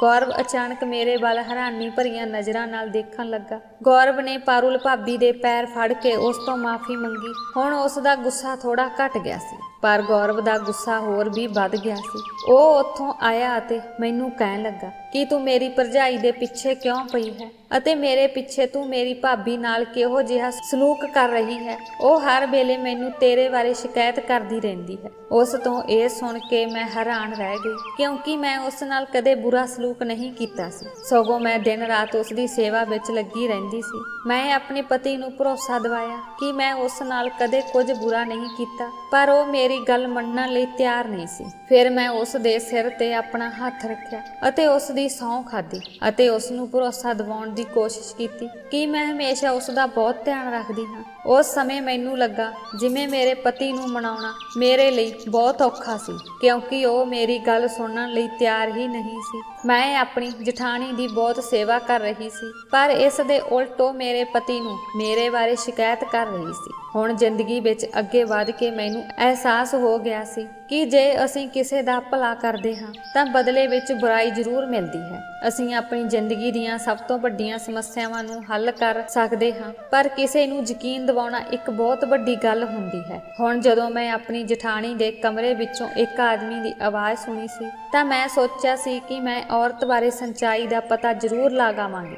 ਅੱਜ ਤੋਂ ਪਹਿਲਾਂ ਮੈਨੂੰ ਇਸ ਗੱਲ ਦਾ ਅਹਿਸਾਸ ਵੀ ਨਹੀਂ ਹੋਇਆ ਸੀ, ਪਰ ਹੁਣ ਮੈਂ ਆਪਣੀ ਜਠਾਣੀ ਤੋਂ ਬਹੁਤ ਨਫ਼ਰਤ ਕਰਨ ਲੱਗੀ ਸੀ। ਉਸ ਦੇ ਕਾਰਨ ਮੇਰੀ ਵਿਆਹੁਤਾ ਜ਼ਿੰਦਗੀ ਨੂੰ ਗ੍ਰਹਿਣ ਲੱਗ ਗਿਆ ਸੀ। ਗੌਰਵ ਨੂੰ ਹਮੇਸ਼ਾ ਆਪਣੀ ਭਰਜਾਈ ਦੀ ਚਿੰਤਾ ਰਹਿੰਦੀ ਸੀ। ਇੰਜ ਲੱਗ ਰਿਹਾ ਸੀ ਜਿਵੇਂ ਮੈਂ ਉਸ ਲਈ ਅਤੇ ਉਸ ਦੇ ਘਰ ਦੀ ਨੌਕਰਾਣੀ ਬਣ ਗਈ ਸੀ। ਹੁਣ ਮੈਂ ਫੈਸਲਾ ਕਰ ਲਿਆ ਸੀ ਕਿ ਮੈਂ ਆਪਣੀ ਜਠਾਣੀ ਦੀ ਸੱਚਾਈ ਬਾਰੇ ਖੁਦ ਪਤਾ ਲਗਾਵਾਂਗੀ ਅਤੇ ਆਪਣੇ ਪਤੀ ਦੀਆਂ ਅੱਖਾਂ ਤੇ ਲੱਗੀ ਪੱਟੀ ਨੂੰ ਹਟਾਵਾਂਗੀ। ਮੈਂ ਆਪਣੇ ਹੰਝੂ ਪੂੰਝੇ ਅਤੇ ਸੌਣ ਲਈ ਲੇਟ ਗਈ। ਸਵੇਰੇ ਜਦੋਂ ਮੇਰੇ ਪਤੀ ਦਫ਼ਤਰ ਜਾਣ ਲਈ ਉੱਠੇ ਤਾਂ ਉਹਨਾਂ ਦਾ ਮੂਡ ਨਾਰਮਲ ਸੀ ਤੇ ਮੈਂ ਵੀ ਆਪਣਾ ਮੂਡ ਨਾਰਮਲ ਰੱਖਿਆ ਹੋਇਆ ਸੀ। ਹਰ ਰੋਜ਼ ਦੀ ਤਰ੍ਹਾਂ ਮੈਂ ਆਪਣੇ ਕੰਮ ਵਿੱਚ ਰੁੱਝੀ ਹੋਈ ਸੀ ਕਿ ਅਚਾਨਕ ਮੇਰੀ ਜਠਾਣੀ ਮੇਰੇ ਕੋਲ ਆਈ ਅਤੇ ਮੇਰੇ ਵੱਲ ਗੁੱਸੇ ਨਾਲ ਦੇਖ ਕੇ ਪੁੱਛਿਆ, ਕੱਲ ਰਾਤ ਤੂੰ ਮੇਰੇ ਕਮਰੇ ਵਿੱਚ ਕੀ ਲੈਣ ਆਈ ਸੀ? ਮੈਂ ਵੀ ਉਸ ਦੀਆਂ ਅੱਖਾਂ ਵਿੱਚ ਅੱਖਾਂ ਪਾ ਕੇ ਕਿਹਾ, ਕੱਲ ਰਾਤ ਮੈਨੂੰ ਤੁਹਾਡੇ ਕਮਰੇ ਵਿੱਚੋਂ ਇੱਕ ਆਦਮੀ ਦੇ ਬੋਲਣ ਦੀ ਆਵਾਜ਼ ਸੁਣਾਈ ਦਿੱਤੀ ਸੀ। ਮੈਂ ਬਹੁਤ ਪਰੇਸ਼ਾਨ ਸੀ ਕਿ ਸ਼ਾਇਦ ਘਰ ਵਿੱਚ ਕੋਈ ਚੋਰ ਵੜ ਗਿਆ ਹੈ, ਇਸੇ ਲਈ ਮੈਂ ਗੌਰਵ ਦੇ ਨਾਲ ਤੁਹਾਡੇ ਕੋਲ ਆਈ ਸੀ। ਜਠਾਣੀ ਕਹਿਣ ਲੱਗੀ, ਤੈਨੂੰ ਸ਼ਰਮ ਨਹੀਂ ਆਉਂਦੀ ਮੇਰੇ ਉੱਪਰ ਨਜ਼ਰ ਰੱਖਦੀ ਨੂੰ? ਜਦੋਂ ਮੈਂ ਕਮਰੇ ਵਿੱਚ ਸੀ ਤਾਂ ਕੋਈ ਚੋਰ ਮੇਰੇ ਕਮਰੇ ਵਿੱਚ ਕਿਵੇਂ ਆ ਸਕਦਾ ਹੈ? ਮੈਨੂੰ ਲੱਗਦਾ ਹੈ ਕਿ ਕੋਈ ਚੋਰ ਤੇਰੇ ਦਿਮਾਗ ਵਿੱਚ ਵੜ ਗਿਆ ਹੈ। ਮੈਂ ਇਸ ਚੋਰ ਨੂੰ ਤੇਰੇ ਦਿਮਾਗ ਵਿੱਚੋਂ ਕਿਵੇਂ ਕੱਢਾਂਗੀ? ਇਸ ਦਾ ਮੇਰੇ ਕੋਲ ਇੱਕ ਤਰੀਕਾ ਹੈ। ਮੈਂ ਤੁਹਾਡੇ ਪਤੀ ਨੂੰ ਕਹਿ ਕੇ ਤੁਹਾਨੂੰ ਤਲਾਕ ਦਿਵਾ ਦੇਵਾਂਗੀ ਅਤੇ ਤੁਹਾਨੂੰ ਇਸ ਘਰ ਵਿੱਚੋਂ ਕਢਵਾ ਦਿਆਂਗੀ। ਜੇਕਰ ਮੈਂ ਗੌਰਵ ਨੂੰ ਕਹਾਂ ਕਿ ਤੈਨੂੰ ਤਲਾਕ ਦੇ ਕੇ ਇਸ ਘਰ ਤੋਂ ਬਾਹਰ ਕੱਢ ਦੇਵੇ ਤਾਂ ਮੇਰੇ ਕਹਿਣ ਤੇ ਉਹ ਤੈਨੂੰ ਇਸ ਘਰੋਂ ਬਾਹਰ ਕੱਢ ਦੇਵੇਗਾ ਤੇ ਤੇਰੇ ਸੋਚਣ ਤੇ ਸਮਾਂ ਵੀ ਨਹੀਂ ਲੱਗੇਗਾ। ਉਹ ਤੈਨੂੰ ਤਲਾਕ ਦੇ ਕਾਗਜ਼ ਤੇਰੇ ਹੱਥ ਵਿੱਚ ਦੇ ਦੇਵੇਗਾ ਅਤੇ ਤੈਨੂੰ ਇਹ ਘਰ ਤੋਂ ਬਾਹਰ ਕੱਢ ਦੇਵੇਗਾ। ਮੈਂ ਉਸ ਦੀ ਤਲਾਕ ਦੀ ਧਮਕੀ ਤੋਂ ਘਬਰਾ ਗਈ ਸੀ, ਇਸ ਲਈ ਮੈਂ ਉਸ ਨੂੰ ਕੁਝ ਨਹੀਂ ਕਿਹਾ ਅਤੇ ਚੁੱਪ ਰਹੀ। ਹਰ ਰਾਤ ਦੀ ਤਰ੍ਹਾਂ ਅੱਜ ਵੀ ਮੈਂ ਆਪਣੇ ਰੁਟੀਨ ਅਨੁਸਾਰ ਕੰਮ ਤੋਂ ਵਿਹਲੀ ਹੋ ਕੇ ਆਪਣੇ ਕਮਰੇ ਵਿੱਚ ਚਲੀ ਗਈ। ਰੋਜ਼ ਵਾਂਗ ਗੌਰਵ ਵੀ ਸੌਂ ਗਿਆ ਸੀ, ਮੈਂ ਵੀ ਲੇਟ ਗਈ, ਪਰ ਮੇਰੇ ਕੰਨ ਅਜੇ ਵੀ ਬਾਹਰ ਵੱਲ ਸਨ। ਮੈਂ ਹਰ ਆਵਾਜ਼ ਤੋਂ ਸੁਚੇਤ ਸੀ। ਫਿਰ ਜਦੋਂ ਰਾਤ ਦੇ 2 ਵਜੇ ਤਾਂ ਮੈਂ ਬਹੁਤ ਹਿੰਮਤ ਇਕੱਠੀ ਕੀਤੀ ਅਤੇ ਚੁੱਪਚਾਪ ਉੱਠ ਕੇ ਆਪਣੇ ਕਮਰੇ ਤੋਂ ਬਾਹਰ ਆ ਗਈ ਕਿ ਕਿਤੇ ਮੇਰੇ ਪਤੀ ਨੂੰ ਪਤਾ ਨਾ ਲੱਗ ਜਾਵੇ ਕਿ ਮੈਂ ਆਪਣੀ ਜਠਾਣੀ ਦੇ ਕਮਰੇ ਵੱਲ ਜਾ ਰਹੀ ਹਾਂ, ਨਹੀਂ ਤਾਂ ਉਹ ਇਸ ਵਾਰ ਪਹਿਲਾਂ ਨਾਲੋਂ ਵੀ ਜ਼ਿਆਦਾ ਗੁੱਸੇ ਹੋ ਜਾਵੇਗਾ। ਮੈਂ ਹੌਲੀ-ਹੌਲੀ ਆਪਣੀ ਜਠਾਣੀ ਦੇ ਕਮਰੇ ਵੱਲ ਚਲੀ ਗਈ। ਮੈਂ ਆਪਣੇ ਕੰਨ ਉਸ ਦੀ ਖਿੜਕੀ ਵੱਲ ਕਰ ਲਏ ਤੇ ਗੱਲਾਂ ਸੁਣਨ ਲੱਗੀ। ਪਾਰੁਲ ਕਿਸੇ ਨਾਲ ਗੱਲ ਕਰ ਰਹੀ ਸੀ ਤੇ ਕਹਿ ਰਹੀ ਸੀ ਕਿ ਬੜੀ ਮੁਸ਼ਕਲ ਨਾਲ ਆਪਣਾ ਦਿਨ ਗੁਜ਼ਾਰਦੀ ਹਾਂ। ਮੈਂ ਹਮੇਸ਼ਾ ਇਸ ਗੱਲ ਦੀ ਉਡੀਕ ਕਰਦੀ ਹਾਂ ਕਿ ਰਾਤ ਕਦੋਂ ਆਵੇਗੀ ਅਤੇ ਮੈਂ ਤੁਹਾਨੂੰ ਕਦੋਂ ਮਿਲਾਂਗੀ। ਫਿਰ ਇੱਕ ਆਦਮੀ ਦੇ ਬੋਲਣ ਦੀ ਆਵਾਜ਼ ਮੇਰੇ ਕੰਨਾਂ ਤੱਕ ਪਹੁੰਚਣ ਲੱਗੀ। ਉਹ ਆਦਮੀ ਕਹਿ ਰਿਹਾ ਸੀ ਕਿ ਪਾਰੁਲ, ਮੇਰਾ ਵੀ ਇਹੀ ਹਾਲ ਹੈ। ਮੈਂ ਚਾਹੁੰਦਾ ਹਾਂ ਕਿ ਅਸੀਂ ਇਕੱਠੇ ਰਹਿ ਸਕੀਏ। ਇਹ ਸੁਣ ਕੇ ਮੈਂ ਆਪਣੇ ਕਮਰੇ ਵਿੱਚ ਪਰਤ ਆਈ ਕਿਉਂਕਿ ਮੇਰਾ ਸ਼ੱਕ ਹੁਣ ਦੂਰ ਹੋ ਗਿਆ ਸੀ। ਮੇਰੀ ਜਠਾਣੀ ਦਾ ਚਰਿੱਤਰ ਸੱਚਮੁੱਚ ਬਹੁਤ ਮਾੜਾ ਸੀ। ਉਹ ਸੰਸਕਾਰੀ ਔਰਤ ਨਹੀਂ ਸੀ, ਸਗੋਂ ਸੰਸਕਾਰੀ ਔਰਤ ਦੇ ਨਾਂ ਤੇ ਡਰਾਮਾ ਕਰ ਰਹੀ ਸੀ। ਹੁਣ ਮੈਂ ਆਪਣੀ ਜਠਾਣੀ ਦਾ ਅਸਲੀ ਚਿਹਰਾ ਆਪਣੇ ਪਤੀ ਨੂੰ ਦਿਖਾਉਣਾ ਚਾਹੁੰਦੀ ਸੀ, ਪਰ ਇਹ ਕੰਮ ਦੁਨੀਆ ਦਾ ਸਭ ਤੋਂ ਔਖਾ ਕੰਮ ਜਾਪਦਾ ਸੀ ਕਿਉਂਕਿ ਉਹ ਆਪਣੀ ਭਰਜਾਈ ਤੇ ਅੰਨਾ ਵਿਸ਼ਵਾਸ ਕਰਦਾ ਸੀ। ਉਹ ਆਪਣੀ ਭਾਬੀ ਨੂੰ ਆਪਣੀ ਮਾਂ ਸਮਝਦਾ ਸੀ ਅਤੇ ਸੋਚਦਾ ਸੀ ਕਿ ਉਸ ਦੀ ਉਮਰ ਲੰਘ ਚੁੱਕੀ ਹੈ, ਇਸ ਲਈ ਉਹ ਕੋਈ ਗਲਤ ਕੰਮ ਨਹੀਂ ਕਰ ਸਕਦੀ। ਜਦੋਂ ਸਵੇਰ ਹੋਈ ਤਾਂ ਗੌਰਵ ਦੇ ਚਿਹਰੇ ਤੇ ਅਜੇ ਵੀ 12 ਵੱਜੇ ਹੋਏ ਸਨ। ਉਸ ਦਾ ਮੂਡ ਜ਼ਿਆਦਾ ਚੰਗਾ ਨਹੀਂ ਸੀ। ਉਹ ਹਰ ਗੱਲ ਤੇ ਮੈਨੂੰ ਗੁੱਸਾ ਦਿਖਾ ਰਿਹਾ ਸੀ। ਮੈਂ ਉਸ ਨੂੰ ਮਨਾਉਣ ਦੀ ਬਹੁਤ ਕੋਸ਼ਿਸ਼ ਕੀਤੀ ਤਾਂ ਉਹ ਮੰਨ ਗਿਆ, ਪਰ ਸ਼ਿਕਾਇਤ ਕਰਨਾ ਨਹੀਂ ਭੁੱਲਿਆ। ਜਦੋਂ ਮੈਂ ਉਸ ਨੂੰ ਮਨਾਉਣ ਦੀ ਕੋਸ਼ਿਸ਼ ਕੀਤੀ ਅਤੇ ਮਾਫੀ ਮੰਗੀ ਤਾਂ ਉਹ ਮੰਨ ਗਿਆ। ਉਸ ਨੇ ਕਿਹਾ ਕਿ ਜੇਕਰ ਅੱਜ ਤੋਂ ਬਾਅਦ ਤੁਸੀਂ ਮੇਰੀ ਭਰਜਾਈ ਬਾਰੇ ਕੋਈ ਗਲਤ ਸ਼ਬਦਾਵਲੀ ਵਰਤੀ ਤਾਂ ਮੈਂ ਬਰਦਾਸ਼ਤ ਨਹੀਂ ਕਰਾਂਗਾ। ਮੈਂ ਤੈਨੂੰ ਤਲਾਕ ਦੇ ਦਿਆਂਗਾ ਤੇ ਤੈਨੂੰ ਘਰੋਂ ਕੱਢ ਦਿਆਂਗਾ। ਫਿਰ ਸਾਡੇ ਦੋਵਾਂ ਕੋਲ ਪਛਤਾਵੇ ਤੋਂ ਇਲਾਵਾ ਕੁਝ ਨਹੀਂ ਬਚੇਗਾ। ਤੁਸੀਂ ਮੇਰੀ ਗੱਲ ਕਿਉਂ ਨਹੀਂ ਸਮਝਦੇ? ਉਸ ਦੀ ਗੱਲ ਸੁਣ ਕੇ ਮੈਂ ਘਬਰਾ ਗਈ, ਪਰ ਮੈਂ ਉਸ ਦਾ ਧਿਆਨ ਹੋਰ ਗੱਲਾਂ ਵੱਲ ਮੋੜ ਲਿਆ। ਮੈਂ ਗੌਰਵ ਵੱਲ ਥੋੜਾ ਜਿਹਾ ਮੁਸਕਰਾਈ ਅਤੇ ਉਸ ਨੂੰ ਕਿਹਾ, ਗੌਰਵ, ਅੱਜ ਅਸੀਂ ਕਿਤੇ ਬਾਹਰ ਜਾਵਾਂਗੇ ਅਤੇ ਵੈਸੇ ਵੀ ਅਸੀਂ ਅੱਜ ਡਾਕਟਰ ਨਾਲ ਮੁਲਾਕਾਤ ਦਾ ਟਾਈਮ ਲਿਆ ਹੈ। ਅੱਜ ਮੈਂ ਡਾਕਟਰ ਕੋਲ ਚੈੱਕਅਪ ਲਈ ਜਾਣਾ ਹੈ। ਮੇਰੇ ਵਿਆਹ ਨੂੰ 1.5 ਸਾਲ ਹੋ ਗਿਆ ਸੀ, ਪਰ ਮੇਰੇ ਅਜੇ ਤੱਕ ਕੋਈ ਔਲਾਦ ਨਹੀਂ ਸੀ। ਇਸ ਲਈ ਮੈਂ ਆਪਣਾ ਇਲਾਜ ਸ਼ੁਰੂ ਕਰਨ ਵਾਲੀ ਸੀ ਅਤੇ ਕੁਝ ਦਿਨ ਪਹਿਲਾਂ ਡਾਕਟਰ ਨੇ ਮੇਰੇ ਕੁਝ ਟੈਸਟ ਵੀ ਕਰਵਾਏ ਸਨ। ਉਸ ਦੀ ਰਿਪੋਰਟ ਵੀ ਅੱਜ ਆਉਣੀ ਸੀ। ਗੌਰਵ ਨੇ ਇਹ ਗੱਲ ਮੰਨ ਲਈ ਅਤੇ ਕਿਹਾ ਕਿ ਠੀਕ ਹੈ, ਮੈਂ ਸ਼ਾਮ ਨੂੰ ਜਲਦੀ ਵਾਪਸ ਆ ਜਾਵਾਂਗਾ, ਤੁਸੀਂ ਤਿਆਰ ਰਹੋ। ਮੈਂ ਸ਼ਾਮ ਨੂੰ ਚੰਗੀ ਤਰ੍ਹਾਂ ਤਿਆਰ ਹੋ ਕੇ ਬੈਠ ਗਈ ਤੇ ਆਪਣੇ ਪਤੀ ਦੇ ਆਉਣ ਦੀ ਉਡੀਕ ਕਰ ਰਹੀ ਸੀ। ਗੌਰਵ ਦੇ ਘਰ ਆਉਂਦੇ ਹੀ ਅਸੀਂ ਡਾਕਟਰ ਕੋਲ ਜਾਣ ਲਈ ਘਰੋਂ ਨਿਕਲ ਗਏ। ਡਾਕਟਰ ਨੇ ਸਾਨੂੰ ਦੋਵਾਂ ਨੂੰ ਬੜੇ ਧਿਆਨ ਨਾਲ ਦੇਖਿਆ ਅਤੇ ਪੁੱਛਿਆ ਕਿ ਤੁਸੀਂ ਬੱਚੇ ਦਾ ਇਲਾਜ ਕਿਉਂ ਕਰਵਾ ਰਹੇ ਹੋ, ਜਦੋਂ ਤੁਸੀਂ ਦੋਵੇਂ ਬੱਚਾ ਲੈਣਾ ਹੀ ਨਹੀਂ ਚਾਹੁੰਦੇ ਹੋ। ਮੈਂ ਹੈਰਾਨੀ ਨਾਲ ਡਾਕਟਰ ਵੱਲ ਦੇਖਿਆ ਅਤੇ ਉਸ ਨੂੰ ਪੁੱਛਿਆ, ਡਾਕਟਰ ਸਾਹਿਬ, ਤੁਸੀਂ ਕੀ ਕਹਿਣਾ ਚਾਹੁੰਦੇ ਹੋ? ਡਾਕਟਰ ਨੇ ਕਿਹਾ ਕਿ ਇਹ ਤੁਹਾਡੇ ਦੋਵਾਂ ਦੀਆਂ ਰਿਪੋਰਟਾਂ ਤੋਂ ਸਪਸ਼ਟ ਹੈ ਕਿ ਤੁਸੀਂ ਦੋਵੇਂ ਗਰਭ ਅਵਸਥਾ ਨੂੰ ਰੋਕਣਾ ਚਾਹੁੰਦੇ ਹੋ, ਇਸ ਲਈ ਤੁਸੀਂ ਕੋਈ ਦਵਾਈ ਵਰਤ ਰਹੇ ਹੋ। ਆਖਿਰ ਇਹ ਕਿਵੇਂ ਹੋ ਸਕਦਾ ਸੀ? ਇਹ ਸੁਣ ਕੇ ਮੈਂ ਹੈਰਾਨ ਰਹਿ ਗਈ। ਸਾਡੇ ਦੋਹਾਂ ਦੇ ਸਿਰਾਂ ਤੇ ਅਸਮਾਨ ਡਿੱਗ ਪਿਆ ਸੀ। ਮੈਂ ਆਪਣੇ ਪਤੀ ਵੱਲ ਸ਼ੱਕ ਦੀ ਨਜ਼ਰ ਨਾਲ ਦੇਖਿਆ, ਜਦ ਕਿ ਉਹ ਵੀ ਮੇਰੇ ਵੱਲ ਸ਼ੱਕ ਦੀ ਨਜ਼ਰ ਨਾਲ ਦੇਖ ਰਿਹਾ ਸੀ। ਇਸ ਤੋਂ ਬਾਅਦ ਅਸੀਂ ਦੋਵੇਂ ਘਰ ਵਾਪਸ ਜਾਣ ਲਈ ਰਵਾਨਾ ਹੋ ਗਏ। ਅਸੀਂ ਦੋਵਾਂ ਨੇ ਪੂਰੇ ਰਸਤੇ ਇੱਕ ਦੂਜੇ ਨਾਲ ਗੱਲ ਨਹੀਂ ਕੀਤੀ, ਚੁੱਪਚਾਪ ਘਰ ਨੂੰ ਜਾਣ ਲੱਗੇ। ਫਿਰ ਜਿਵੇਂ ਹੀ ਅਸੀਂ ਆਪਣੀ ਗਲੀ ਵਿੱਚ ਪਹੁੰਚੇ ਤਾਂ ਗੌਰਵ ਦੀ ਬਾਈਕ ਦਾ ਪੈਟਰੋਲ ਖਤਮ ਹੋ ਗਿਆ। ਗੌਰਵ ਹੁਣ ਹੋਰ ਵੀ ਗੁੱਸੇ ਹੋ ਗਿਆ ਸੀ। ਅਸੀਂ ਦੋਵੇਂ ਘਰ ਵੱਲ ਤੁਰ ਪਏ। ਮੈਂ ਦੇਖਿਆ ਕਿ ਘਰ ਦਾ ਦਰਵਾਜ਼ਾ ਖੁੱਲ੍ਹਾ ਸੀ। ਜਦੋਂ ਅਸੀਂ ਦੋਵੇਂ ਘਰ ਦੇ ਅੰਦਰ ਗਏ ਤਾਂ ਸਾਨੂੰ ਜਠਾਣੀ ਦੇ ਕਮਰੇ ਵਿੱਚੋਂ ਬੋਲਣ ਦੀ ਆਵਾਜ਼ ਸੁਣਾਈ ਦਿੱਤੀ। ਫਿਰ ਅਸੀਂ ਦੋਵੇਂ ਵਿਹੜੇ ਵਿੱਚ ਰੁਕ ਗਏ ਅਤੇ ਉਸ ਦੀ ਆਵਾਜ਼ ਸੁਣਨ ਦੀ ਕੋਸ਼ਿਸ਼ ਕਰਨ ਲੱਗੇ। ਮੇਰੀ ਜਠਾਣੀ ਕਹਿ ਰਹੀ ਸੀ, ਜਲਦੀ ਕਰ, ਮੈਂ ਆਪਣਾ ਸਮਾਨ ਪੈਕ ਕਰ ਲਿਆ ਹੈ, ਅੱਜ ਮੈਂ ਇਸ ਘਰ ਨੂੰ ਸਦਾ ਲਈ ਛੱਡ ਜਾਵਾਂਗੀ। ਫਿਰ ਅਚਾਨਕ ਇੱਕ ਆਦਮੀ ਦੀ ਆਵਾਜ਼ ਆਈ। ਉਹ ਕਹਿ ਰਿਹਾ ਸੀ, ਹਾਂ ਪਾਰੂ, ਤੇਰੀ ਦਰਾਣੀ ਅਤੇ ਦਿਓਰ ਦੇ ਵਾਪਸ ਆਉਣ ਤੋਂ ਪਹਿਲਾਂ ਅਸੀਂ ਇੱਥੋਂ ਚਲੇ ਜਾਵਾਂਗੇ। ਮੇਰਾ ਪਤੀ ਵੀ ਇਹ ਸਾਰੀਆਂ ਗੱਲਾਂ ਸੁਣ ਰਿਹਾ ਸੀ। ਜਦੋਂ ਉਸਨੇ ਜ਼ੋਰ ਨਾਲ ਆਪਣੀ ਭਰਜਾਈ ਦੇ ਕਮਰੇ ਦਾ ਦਰਵਾਜ਼ਾ ਖੋਲ੍ਹਿਆ ਤਾਂ ਉਸ ਦੀਆਂ ਅੱਖਾਂ ਵਿੱਚ ਗੁੱਸਾ ਸੀ। ਕਮਰੇ ਅੰਦਰ ਜਾ ਕੇ ਦੇਖਿਆ ਤਾਂ ਜਠਾਣੀ ਦੇ ਨਾਲ ਇੱਕ ਬੰਦਾ ਵੀ ਖੜਾ ਸੀ। ਮੈਂ ਵੀ ਗੌਰਵ ਦੇ ਨਾਲ ਹੀ ਜਠਾਣੀ ਦੇ ਕਮਰੇ ਵਿੱਚ ਚਲੀ ਗਈ। ਗੌਰਵ ਨੇ ਉਸ ਆਦਮੀ ਦਾ ਕਾਲਰ ਫੜ ਲਿਆ। ਗੌਰਵ ਨੇ ਉਸ ਨੂੰ ਬੁਰੀ ਤਰ੍ਹਾਂ ਨਾਲ ਕੁੱਟਣਾ ਸ਼ੁਰੂ ਕਰ ਦਿੱਤਾ ਅਤੇ ਉਸ ਦੀ ਹਾਲਤ ਖਰਾਬ ਕਰ ਦਿੱਤੀ, ਜਦੋਂ ਕਿ ਮੇਰੀ ਜਠਾਣੀ ਉਸ ਵਿਅਕਤੀ ਨੂੰ ਬਚਾਉਣ ਦੀ ਹਰ ਸੰਭਵ ਕੋਸ਼ਿਸ਼ ਕਰ ਰਹੀ ਸੀ। ਫਿਰ ਉਹ ਕਹਿਣ ਲੱਗੀ, ਗੌਰਵ, ਇੱਕ ਵਾਰ ਮੇਰੀ ਗੱਲ ਸੁਣ। ਗੌਰਵ, ਰੱਬ ਦਾ ਵਾਸਤਾ, ਇੱਕ ਵਾਰ ਮੇਰੀ ਗੱਲ ਛੱਡ ਦਿਓ, ਉਹ ਬੇਕਸੂਰ ਹੈ। ਫਿਰ ਗੌਰਵ ਨੇ ਅੱਗੇ ਆ ਕੇ ਆਪਣੀ ਮਾਂ ਵਰਗੀ ਭਰਜਾਈ ਦੇ ਮੂੰਹ ਤੇ ਥੱਪੜ ਮਾਰ ਦਿੱਤਾ। ਮੈਨੂੰ ਇਹ ਦੇਖ ਕੇ ਬਹੁਤ ਖੁਸ਼ੀ ਹੋਈ, ਕਿਉਂਕਿ ਉਹ ਔਰਤ ਸਾਨੂੰ ਇੰਨੇ ਸਮੇਂ ਤੋਂ ਮੂਰਖ ਬਣਾ ਰਹੀ ਸੀ। ਆਦਮੀ ਸੋਫੇ ਤੇ ਡਿੱਗ ਪਿਆ ਸੀ ਤੇ ਮੇਰੀ ਜਠਾਣੀ ਵੀ ਬੁਰੀ ਤਰ੍ਹਾਂ ਰੋ ਰਹੀ ਸੀ। ਮੈਂ ਪੂਰੀ ਤਰ੍ਹਾਂ ਘਬਰਾ ਗਈ ਸੀ ਕਿ ਅੱਜ ਮੇਰੇ ਪਤੀ ਨੇ ਆਪਣੀ ਭਰਜਾਈ ਤੇ ਕਿਵੇਂ ਹੱਥ ਉਠਾ ਦਿੱਤਾ। ਅਚਾਨਕ ਮੇਰੀ ਜਠਾਣੀ ਮੇਰੇ ਕੋਲ ਆਈ ਅਤੇ ਮੇਰੇ ਸਾਹਮਣੇ ਹੱਥ ਜੋੜ ਕੇ ਬੋਲੀ, ਸੁਨੀਤਾ, ਗੌਰਵ ਨੂੰ ਸਮਝਾਓ, ਰੱਬ ਦਾ ਵਾਸਤਾ, ਘੱਟੋ ਘੱਟ ਇੱਕ ਵਾਰ ਮੇਰੀ ਗੱਲ ਤਾਂ ਸੁਣੋ, ਮੈਨੂੰ ਬੋਲਣ ਦਾ ਮੌਕਾ ਤਾਂ ਦਿਓ। ਪਰ ਮੈਨੂੰ ਵੀ ਬਹੁਤ ਗੁੱਸਾ ਆ ਰਿਹਾ ਸੀ। ਮੇਰਾ ਉਸ ਨੂੰ ਧੱਕਾ ਦੇ ਕੇ ਇਸ ਘਰੋਂ ਬਾਹਰ ਕੱਢਣ ਦਾ ਮਨ ਕਰਦਾ ਸੀ, ਪਰ ਫਿਰ ਮੈਂ ਉਸ ਦੀ ਗੱਲ ਸੁਣਨ ਦਾ ਮਨ ਬਣਾ ਲਿਆ ਸੀ। ਮੈਂ ਗੌਰਵ ਨੂੰ ਵੀ ਰੋਕ ਲਿਆ ਅਤੇ ਉਹ ਬੰਦਾ ਸੋਫੇ ਤੇ ਬੈਠ ਗਿਆ। ਉਹ ਬੁਰੀ ਤਰ੍ਹਾਂ ਜ਼ਖਮੀ ਹੋ ਗਿਆ ਕਿਉਂਕਿ ਮੇਰੇ ਪਤੀ ਨੇ ਉਸ ਨੂੰ ਬਹੁਤ ਕੁੱਟਿਆ ਸੀ। ਮੈਂ ਮੇਰੀ ਜਠਾਣੀ ਨੂੰ ਕਿਹਾ, ਤੁਸੀਂ ਕੀ ਕਹਿਣਾ ਚਾਹੁੰਦੇ ਹੋ?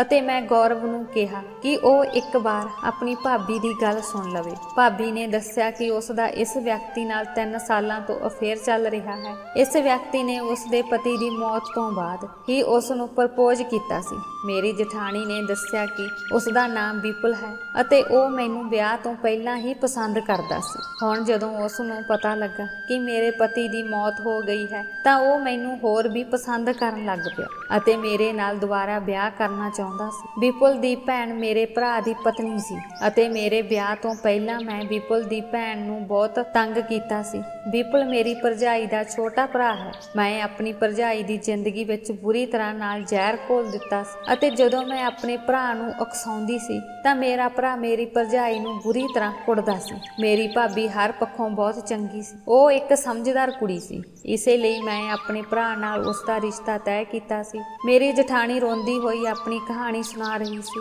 ਉਸ ਨੇ ਦੱਸਿਆ ਕਿ ਮੇਰੇ ਪੇਕੇ ਘਰ ਵਿੱਚ ਸਿਰਫ ਮੇਰਾ ਭਰਾ ਅਤੇ ਭਰਜਾਈ ਹੀ ਰਹਿੰਦੇ ਸਨ। ਮੇਰੇ ਮਾਤਾ ਪਿਤਾ ਮੈਨੂੰ ਬਚਪਨ ਵਿੱਚ ਹੀ ਛੱਡ ਗਏ ਸਨ। ਮੇਰਾ ਛੋਟਾ ਭਰਾ ਮੈਨੂੰ ਬਹੁਤ ਪਿਆਰ ਕਰਦਾ ਸੀ, ਪਰ ਜਦੋਂ ਤੋਂ ਉਸ ਦਾ ਵਿਪਲ ਦੀ ਭੈਣ ਨਾਲ ਅਫੇਅਰ ਹੋ ਗਿਆ ਸੀ, ਉਹ ਮੇਰੇ ਵੱਲ ਧਿਆਨ ਨਹੀਂ ਦਿੰਦਾ ਸੀ। ਜਦੋਂ ਤੋਂ ਮੈਂ ਆਪਣੀ ਭਾਬੀ ਜਣੀ ਵਿਪਲ ਦੀ ਭੈਣ ਨੂੰ ਨਫ਼ਰਤ ਕਰਨ ਲੱਗ ਪਈ, ਇਸ ਲਈ ਮੈਂ ਉਸ ਨੂੰ ਤੰਗ ਪਰੇਸ਼ਾਨ ਕਰਨਾ ਸ਼ੁਰੂ ਕਰ ਦਿੱਤਾ ਅਤੇ ਛੋਟੀ-ਛੋਟੀ ਗੱਲ ਤੇ ਵੀ ਮੈਂ ਉਸ ਦੀ ਸ਼ਿਕਾਇਤ ਆਪਣੇ ਭਰਾ ਨੂੰ ਕਰ ਦਿੰਦੀ ਸੀ। ਮੇਰਾ ਭਰਾ ਮੇਰਾ ਬਹੁਤ ਕਹਿਣਾ ਮੰਨਦਾ ਸੀ, ਇਸੇ ਲਈ ਮੈਂ ਆਪਣੀ ਭਾਬੀ ਨੂੰ ਆਪਣੇ ਭਰਾ ਤੋਂ ਤਲਾਕ ਦਿਵਾ ਕੇ ਆਪਣੇ ਘਰੋਂ ਕੱਢ ਦਿੱਤਾ। ਉਸ ਤੋਂ ਬਾਅਦ ਮੇਰਾ ਇੱਥੇ ਵਿਆਹ ਹੋ ਗਿਆ। ਮੈਂ ਇਕੱਲੀ ਇਸ ਘਰ ਤੇ ਰਾਜ ਕਰਨਾ ਚਾਹੁੰਦੀ ਸੀ, ਪਰ ਮੇਰੀ ਕਿਸਮਤ ਵਿੱਚ ਇਹ ਸੰਭਵ ਨਹੀਂ ਸੀ।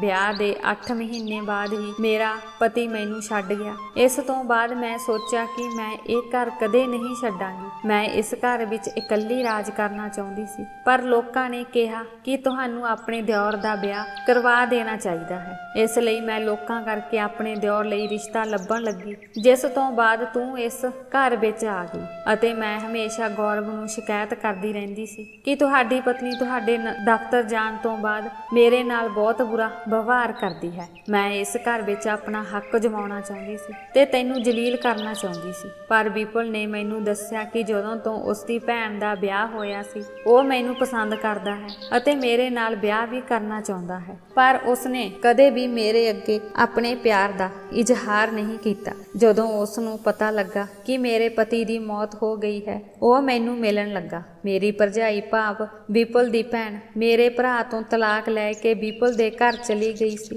ਮੇਰੇ ਕਹਿਣ ਤੇ ਮੇਰੇ ਭਰਾ ਨੇ ਉਸ ਨੂੰ ਬਾਹਰ ਕੱਢ ਦਿੱਤਾ ਸੀ ਅਤੇ ਮੈਂ ਇੱਥੇ ਵਿਆਹ ਕਰਵਾ ਲਿਆ ਸੀ। ਉਸ ਤੋਂ ਬਾਅਦ ਮੇਰੇ ਪਤੀ ਦੀ ਮੌਤ ਹੋ ਗਈ ਅਤੇ ਤੁਸੀਂ ਇਸ ਘਰ ਆ ਗਏ। ਜੇਕਰ ਮੈਨੂੰ ਪਹਿਲਾਂ ਪਤਾ ਹੁੰਦਾ ਕਿ ਵਿਪਲ ਮੈਨੂੰ ਪਿਆਰ ਕਰਦਾ ਹੈ ਤਾਂ ਮੈਂ ਉਸ ਦੀ ਭੈਣ ਨਾਲ ਕਦੇ ਵੀ ਬੁਰਾ ਨਾ ਕਰਦੀ ਅਤੇ ਵਿਪਲ ਨਾਲ ਖੁਸ਼ੀ-ਖੁਸ਼ੀ ਸੈਟਲ ਹੋ ਜਾਂਦੀ, ਪਰ ਬਾਅਦ ਵਿੱਚ ਮੈਨੂੰ ਪਤਾ ਲੱਗਾ ਕਿ ਵਿਪਲ ਮੈਨੂੰ ਪਿਆਰ ਕਰਦਾ ਹੈ। ਇਸ ਲਈ ਮੈਂ ਉਲਝਣ ਵਿੱਚ ਪੈ ਗਈ ਕਿ ਮੈਂ ਕੀ ਕਰਾਂ, ਕਿਉਂਕਿ ਮੈਂ ਨਹੀਂ ਚਾਹੁੰਦੀ ਸੀ ਕਿ ਮੇਰਾ ਸੱਚ ਕਦੇ ਵੀ ਗੌਰਵ ਦੇ ਸਾਹਮਣੇ ਆਵੇ, ਕਿਉਂਕਿ ਗੌਰਵ ਮੇਰੀ ਬਹੁਤ ਇੱਜ਼ਤ ਕਰਦਾ ਸੀ ਤੇ ਮੇਰਾ ਕਹਿਣਾ ਮੰਨਦਾ ਸੀ। ਇਸ ਲਈ ਮੈਂ ਇੱਥੋਂ ਵੀ ਉਹੀ ਤਰੀਕਾ ਅਪਣਾਇਆ ਜੋ ਮੈਂ ਆਪਣੇ ਭਰਾ ਤੇ ਭਰਜਾਈ ਨਾਲ ਅਪਣਾਇਆ ਸੀ। ਮੈਂ ਪੂਰੀ ਕੋਸ਼ਿਸ਼ ਕੀਤੀ ਕਿ ਤੂੰ ਤੰਗ ਆ ਕੇ ਇਸ ਘਰ ਨੂੰ ਆਪ ਹੀ ਛੱਡ ਜਾਵੇਂ, ਪਰ ਤੂੰ ਬਹੁਤ ਜਿੱਦੀ ਨਿਕਲੀ। ਮੇਰੀ ਗਲਤੀ ਕਾਰਨ ਮੇਰਾ ਘਰ ਬਰਬਾਦ ਹੋ ਗਿਆ। ਜਦੋਂ ਤੋਂ ਗੌਰਵ ਨੇ ਤੇਰੇ ਨਾਲ ਵਿਆਹ ਕੀਤਾ ਸੀ, ਉਦੋਂ ਤੋਂ ਮੇਰੇ ਦਿਲ ਵਿੱਚ ਗੌਰਵ ਲਈ ਨਫ਼ਰਤ ਵੱਧ ਗਈ ਸੀ। ਮੈਂ ਇਸ ਘਰ ਵਿੱਚ ਆਪਣਾ ਰਾਜ ਜਮਾਉਣਾ ਚਾਹੁੰਦੀ ਸੀ,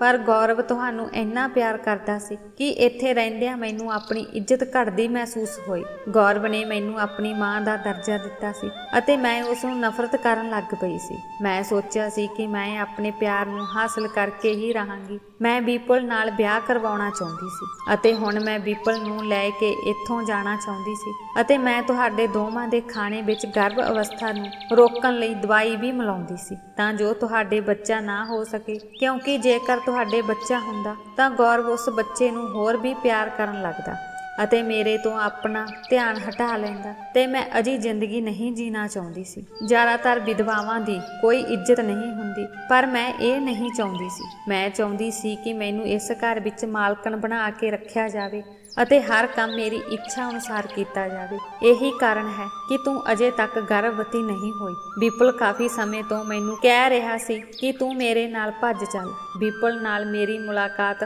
ਵਧਣ ਲੱਗੀਆਂ। ਮੈਂ ਆਪਣੇ ਕਮਰੇ ਦੀ ਖਿੜਕੀ ਖੋਲ੍ਹਦੀ ਸੀ, ਜਿਸ ਦੀ ਮਦਦ ਨਾਲ ਵਿਪਲ ਖਿੜਕੀ ਰਾਹੀਂ ਮੇਰੇ ਕਮਰੇ 'ਚ ਆਉਂਦਾ ਸੀ ਅਤੇ ਅਸੀਂ ਦੋਵੇਂ ਰਾਤ ਨੂੰ ਇੱਕ ਦੂਜੇ ਨਾਲ ਗੱਲਾਂ ਕਰਦੇ ਸੀ। ਅਸੀਂ ਦੋਵਾਂ ਨੇ ਵਿਆਹ ਕਰਨ ਦਾ ਫੈਸਲਾ ਕੀਤਾ। ਹੁਣ ਮੈਂ ਵਿਪਲ ਨਾਲ ਘਰ ਛੱਡ ਕੇ ਜਾ ਰਹੀ ਹਾਂ। ਹੁਣ ਅਸੀਂ ਦੋਵੇਂ ਹੈਰਾਨ ਰਹਿ ਗਏ। ਮੇਰੀ ਜਠਾਣੀ ਨੇ ਮੇਰੀ ਜ਼ਿੰਦਗੀ ਵਿੱਚ ਜ਼ਹਿਰ ਘੋਲਣ ਵਿੱਚ ਕੋਈ ਕਸਰ ਬਾਕੀ ਨਹੀਂ ਛੱਡੀ। ਮੈਨੂੰ ਆਪਣੀ ਜਠਾਣੀ ਤੇ ਬਹੁਤ ਗੁੱਸਾ ਸੀ।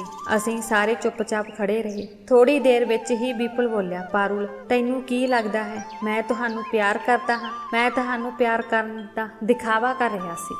ਮੈਂ ਕਿਸੇ ਨਾ ਕਿਸੇ ਬਹਾਨੇ ਤੈਨੂੰ ਇੱਥੋਂ ਭਜਾ ਕੇ ਕਿਸੇ ਸੜਕ ਦੇ ਕਿਨਾਰੇ ਛੱਡ ਦੇਣਾ ਸੀ। ਕੀ ਮੈਂ ਨਹੀਂ ਜਾਣਦਾ ਕਿ ਤੂੰ ਮੇਰੀ ਭੈਣ ਨਾਲ ਕਿੰਨਾ ਬੁਰਾ ਕੀਤਾ ਹੈ? ਤੇਰੇ ਕਰਕੇ ਮੇਰੀ ਭੈਣ ਅੱਜ ਤਲਾਕਸ਼ੁਦਾ ਹੈ। ਤੇਰੇ ਘਰ ਬੈਠੀ ਦਿਨ ਰਾਤ ਖੂਨ ਦੇ ਹੰਝੂ ਰੋ ਰਹੀ ਹੈ। ਆਪਣੀ ਭੈਣ ਨੂੰ ਦੇਖ ਕੇ ਮੈਨੂੰ ਸਭ ਤੋਂ ਵੱਧ ਗੁੱਸਾ ਤੇਰੇ ਤੇ ਹੀ ਆਉਂਦਾ ਸੀ। ਇਸ ਲਈ ਮੈਂ ਤੇਰੇ ਨਾਲ ਪਿਆਰ ਕਰਨ ਦਾ ਦਿਖਾਵਾ ਕੀਤਾ ਅਤੇ ਤੈਨੂੰ ਆਪਣੇ ਪਿਆਰ ਦੇ ਜਾਲ ਵਿੱਚ ਫਸਾ ਲਿਆ। ਮੈਨੂੰ ਪਤਾ ਸੀ ਕਿ ਤੂੰ ਬਹੁਤ ਲਾਲਚੀ ਔਰਤ ਸੀ। ਤੂੰ ਹਰ ਘਰ ਦੇ ਰਾਜ ਕਰਨਾ ਚਾਹੁੰਦੀ ਸੀ। ਇਸੇ ਲਈ ਤੁਸੀਂ ਆਪਣੇ ਭਰਾ ਦੀ ਜ਼ਿੰਦਗੀ ਬਰਬਾਦ ਕਰ ਦਿੱਤੀ ਅਤੇ ਹੁਣ ਇੱਥੇ ਤੂੰ ਆਪਣੀ ਦਰਾਣੀ ਦੀ ਜ਼ਿੰਦਗੀ ਉਸੇ ਤਰ੍ਹਾਂ ਬਰਬਾਦ ਕਰਨ ਜਾ ਰਹੀ ਸੀ। ਮੈਂ ਫੈਸਲਾ ਕਰ ਲਿਆ ਸੀ ਕਿ ਮੈਂ ਇਸ ਘਰ ਤੇਰੇ ਤੋਂ ਬਦਲਾ ਲਵਾਂਗਾ। ਜੇ ਤੂੰ ਇੱਥੋਂ ਭੱਜ ਜਾਂਦੀ ਤਾਂ ਪੂਰੇ ਆਂਢ ਗੁਆਂਢ ਵਿੱਚ ਤੇਰੀ ਬਦਨਾਮੀ ਹੋ ਜਾਂਦੀ ਤੇ ਉਸ ਤੋਂ ਬਾਅਦ ਮੈਂ ਤੈਨੂੰ ਛੱਡ ਦੇਣਾ ਸੀ। ਫਿਰ ਤੈਨੂੰ ਪਤਾ ਲੱਗ ਜਾਣਾ ਸੀ ਕਿ ਕਿਸੇ ਨੂੰ ਧੋਖਾ ਦੇਣਾ ਕੀ ਹੁੰਦਾ ਹੈ।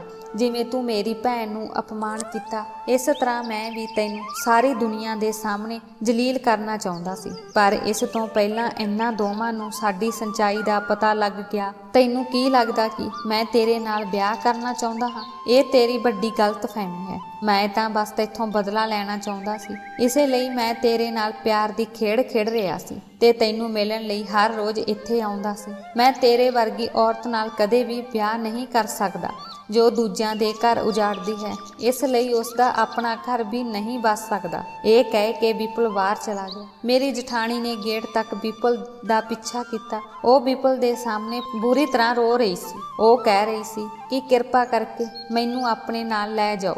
ਤੁਸੀਂ ਮੈਨੂੰ ਬਹੁਤ ਵੱਡਾ ਧੋਖਾ ਦਿੱਤਾ ਹੈ। ਜੋ ਕੁਝ ਮੈਂ ਤੁਹਾਡੀ ਭੈਣ ਨਾਲ ਕੀਤਾ ਉਸ ਲਈ ਮੈਨੂੰ ਮਾਫ ਕਰ ਦਿਓ, ਪਰ ਕਿਰਪਾ ਕਰਕੇ ਮੈਨੂੰ ਸਵੀਕਾਰ ਕਰ ਲਓ। ਪਰ ਵਿਪੁਲ ਨੇ ਉਸ ਦੀ ਇੱਕ ਨਾ ਸੁਣੀ ਅਤੇ ਉਸ ਨੂੰ ਧੱਕਾ ਦੇ ਦਿੱਤਾ। ਉਸ ਤੋਂ ਬਾਅਦ ਗੌਰਵ ਨੇ ਭਰਜਾਈ ਦਾ ਹੱਥ ਫੜ ਕੇ ਉਸ ਨੂੰ ਕਮਰੇ 'ਚ ਬੰਦ ਕਰ ਦਿੱਤਾ। ਉਹ ਹੈਰਾਨ ਸੀ ਕਿ ਉਸ ਦੀ ਆਪਣੀ ਭਰਜਾਈ, ਜਿਸ ਨੂੰ ਉਹ ਆਪਣੀ ਮਾਂ ਵਾਂਗ ਸਮਝਦਾ ਸੀ, ਉਸ ਭਰਜਾਈ ਉਸ ਦੀ ਜ਼ਿੰਦਗੀ ਵਿੱਚ ਜ਼ਹਿਰ ਘੋਲ ਰਹੀ ਸੀ। ਇਸ ਹਾਦਸੇ ਦੇ 3 ਦਿਨਾਂ ਬਾਅਦ ਮੇਰੇ ਪਤੀ ਨੇ ਮੇਰੀ ਜਠਾਣੀ ਦਾ ਵਿਆਹ ਇੱਕ 50 ਸਾਲ ਦੇ ਬਜ਼ੁਰਗ ਨਾਲ ਕਰਨ ਦਾ ਫੈਸਲਾ ਕੀਤਾ। ਮੇਰੀ ਜਠਾਣੀ ਵਿਆਹ ਲਈ ਤਿਆਰ ਨਹੀਂ ਸੀ, ਪਰ ਮੇਰੇ ਪਤੀ ਨੇ ਕਿਹਾ ਸੀ ਕਿ ਹੁਣ ਮੇਰਾ ਭਰਾ ਇਸ ਦੁਨੀਆ ਵਿੱਚ ਨਹੀਂ ਰਿਹਾ, ਇਸ ਲਈ ਇਸ ਘਰ ਅਤੇ ਇਸ ਜਾਇਦਾਦ ਵਿੱਚ ਤੇਰਾ ਕੋਈ ਹਿੱਸਾ ਨਹੀਂ ਹੈ। ਇਸ ਲਈ ਤੂੰ ਹੁਣ ਇਸ ਘਰ ਵਿੱਚ ਨਹੀਂ ਰਹਿ ਸਕਦੀ। ਮੈਂ ਤੈਨੂੰ ਇਸ ਤਰ੍ਹਾਂ ਸੜਕਾਂ ਤੇ ਰੋਲਣ ਲਈ ਨਹੀਂ ਛੱਡ ਸਕਦਾ। ਤੂੰ ਇੱਕ ਔਰਤ ਹੈ, ਇਸ ਲਈ ਮੈਂ ਤੁਹਾਡੀ ਇੱਜ਼ਤ ਕਰਦਾ ਹਾਂ। ਜੇ ਤੂੰ ਇਸ ਬੰਦੇ ਨਾਲ ਵਿਆਹ ਕਰਾ ਲਿਆ ਤਾਂ ਤੇਰੇ ਘਰ ਵੀ ਬਸ ਜਾਵੇਗਾ, ਨਹੀਂ ਤਾਂ ਮੈਂ ਤੈਨੂੰ ਇਸ ਘਰੋਂ ਕੱਢ ਦੇਵਾਂਗਾ। ਤੇਰਾ ਆਪਣਾ ਕੋਈ ਨਹੀਂ ਹੈ, ਇਹ ਮੈਂ ਚੰਗੀ ਤਰ੍ਹਾਂ ਜਾਣਦਾ ਹਾਂ। ਇਸ ਲਈ ਮੈਂ ਤੈਨੂੰ ਘਰ ਘਰ ਠੋਕਰ ਖਾਣ ਲਈ ਨਹੀਂ ਛੱਡਣਾ ਚਾਹੁੰਦਾ। ਤੇਰੇ ਲਈ ਚੰਗਾ ਰਹੇਗਾ ਕਿ ਤੁਸੀਂ ਚੁੱਪਚਾਪ ਵਿਆਹ ਕਰ ਲਓ ਅਤੇ ਆਪਣਾ ਘਰ ਬਸਾ ਲਓ। ਮੇਰੀ ਭਰਜਾਈ ਨੇ ਹੁਣ ਹਾਰ ਮੰਨ ਲਈ ਸੀ, ਇਸ ਲਈ ਉਸਨੇ ਵਿਆਹ ਕਰਨਾ ਬਿਹਤਰ ਸਮਝਿਆ ਅਤੇ ਚੁੱਪਚਾਪ ਉਸ 50 ਸਾਲ ਦੇ ਆਦਮੀ ਨਾਲ ਵਿਆਹ ਕਰ ਲਿਆ। ਉਸ ਨੂੰ ਵਧਾਈ ਦਿੰਦੇ ਹੋਏ ਗੌਰਵ ਨੇ ਕਿਹਾ ਕਿ ਅੱਜ ਤੋਂ ਬਾਅਦ ਤੇਰੇ ਅਤੇ ਮੇਰੇ ਵਿਚਕਾਰ ਜੋ ਵੀ ਰਿਸ਼ਤਾ ਸੀ ਉਹ ਖਤਮ ਹੋ ਗਿਆ ਹੈ। ਆਪਣਾ ਘਰ ਬਸਾ ਲਓ, ਇਸ ਵਿੱਚ ਹੀ ਤੇਰਾ ਫਾਇਦਾ ਹੈ। ਜੇ ਤੂੰ ਉੱਥੋਂ ਮੇਰੇ ਘਰ ਵਾਪਸ ਆਈ ਤਾਂ ਮੈਂ ਤੈਨੂੰ ਇਸ ਘਰ ਵਿੱਚ ਨਹੀਂ ਰੱਖਾਂਗਾ, ਕਿਉਂਕਿ ਹੁਣ ਇਸ ਘਰ ਵਿੱਚ ਤੇਰੇ ਲਈ ਕੁਝ ਨਹੀਂ ਬਚਿਆ। ਇਸ ਘਰ ਦੇ ਦਰਵਾਜ਼ੇ ਤੇਰੇ ਲਈ ਸਦਾ ਲਈ ਬੰਦ ਹਨ। ਮੇਰੀ ਜਠਾਣੀ ਆਪਣੇ ਪਤੀ ਨਾਲ ਰੋਂਦੀ ਹੋਈ ਚਲੀ ਗਈ ਸੀ। ਜਠਾਣੀ ਦੇ ਜਾਣ ਤੋਂ ਬਾਅਦ ਮੇਰੇ ਪਤੀ ਨੇ ਹੱਥ ਜੋੜ ਕੇ ਮੇਰੇ ਤੋਂ ਮਾਫੀ ਮੰਗੀ। ਮੈਂ ਆਪਣੇ ਪਤੀ ਨੂੰ ਮਾਫ ਕਰ ਦਿੱਤਾ ਸੀ। ਹੁਣ ਮੈਂ ਆਪਣੇ ਪਤੀ ਨਾਲ ਬਹੁਤ ਖੁਸ਼ ਹਾਂ। ਕੁਝ ਸਮੇਂ ਬਾਅਦ ਮੈਂ ਇੱਕ ਸੁੰਦਰ ਧੀ ਨੂੰ ਜਨਮ ਦਿੱਤਾ। ਜਠਾਣੀ ਨਾਲ ਸਾਡੇ ਸਾਰੇ ਰਿਸ਼ਤੇ ਖਤਮ ਹੋ ਗਏ। ਹੁਣ ਮੈਂ ਆਪਣੇ ਸਹੁਰੇ ਘਰ ਬੜੀ ਖੁਸ਼ੀ ਨਾਲ ਰਹਿ ਰਹੀ ਹਾਂ। ਮੇਰੀ ਪੂਰੀ ਜ਼ਿੰਦਗੀ ਖੁਸ਼ੀਆਂ ਨਾਲ ਭਰੀ ਹੋਈ ਹੈ।